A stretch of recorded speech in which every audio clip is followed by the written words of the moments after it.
I'm Dr. Mark Hatala, and I want to welcome you to my office. I'm a cognitive scientist who studies time travel by replicating days from the past. So everything that someone who was alive on a particular day would have been exposed to, from early morning newspapers through late night television and everything in between. Now, the day that we're talking about in this video is February 9th, 1964. That's my Paul McCartney imitation, which is the night that the Beatles first appeared on the Ed Sullivan Show. And what this video is about is movie magazines from February 1964. So let's get started with screen stories. And this is German actress Elke Sommer, and she was quite popular in the 1960s. I don't know that I've seen any of her films, though.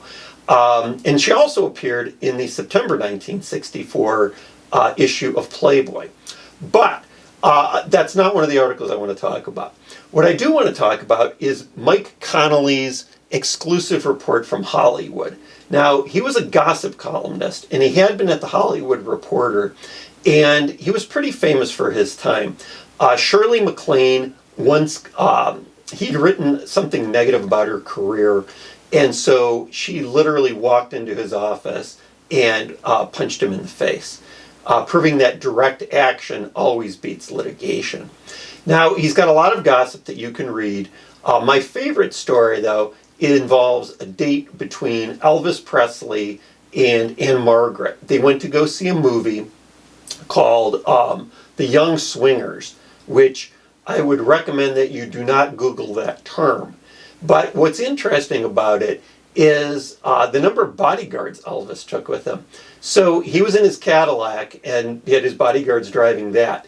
And then he had a station wagon with 8 more bodyguards in it too. Which leads to the question, how many bodyguards does Elvis really need? The other article that I want to talk about is the best foreign language film, or it won the Oscar for the best foreign language film in 1964. And it's called Yesterday, Today, and Tomorrow.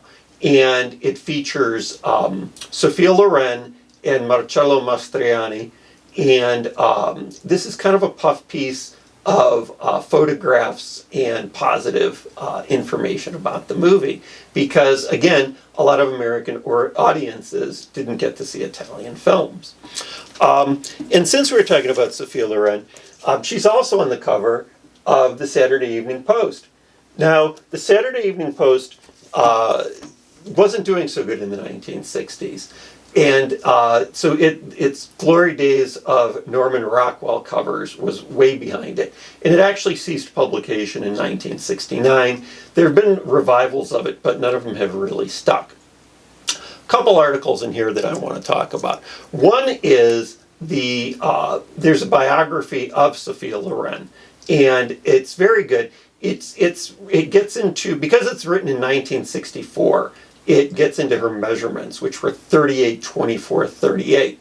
But it also talks about how she got involved in acting and what it was like to grow up in Italy during World War II. And so I would encourage you to read that also.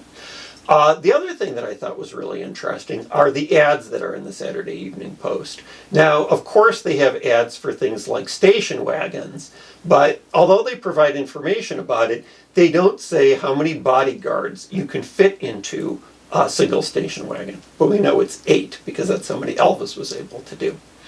The other interesting thing, in my opinion, is the ads like the Coke ad, because the exact same ad appears in this month's Ebony magazine.